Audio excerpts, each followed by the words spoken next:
दहरन भाई इतनी शानदार उर्दू बोल रहे हैं, इसके पीछे का राज आपको बताता हूँ। इनके वालिद साहब उर्दू के बहुत माहिर, बड़ा नाम गया शहर में।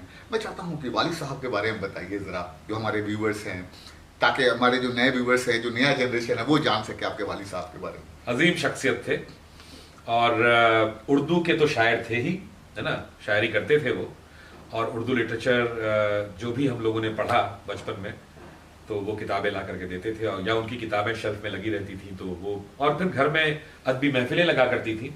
लेकिन शायद ये बहुत कम लोगों को मालूम है कि जनाब शाहिद अहमद शुएब साहब मगध यूनिवर्सिटी में एंथ्रोपोलॉजी के प्रोफेसर थे। वो डिपार्टमेंट ऑफ पॉलिटिकल साइंस के अंडर में वहां आता था। वालिद साहब ने रांची यूनिवर्सिटी से पीएचडी की थी, और उनका काम जो है वो मुंडारी और उरांव और जो बाकी ट्राइब्स हैं उनके यहाँ जो फोक टेल्स हैं और फोकलोर्स हैं उसके ऊपर उनका काम था, तमाम जबानों में।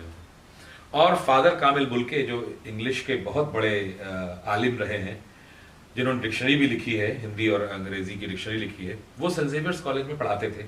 वालिद साहब उनके शागिर्दों में से, मतलब शागिर्दों का मतलब कि भाई कामिल बुल्के साहब बहुत बड़े आदमी थे, तो ये एज अ स्टूडेंट मिलने चले जाया करते थे उनसे।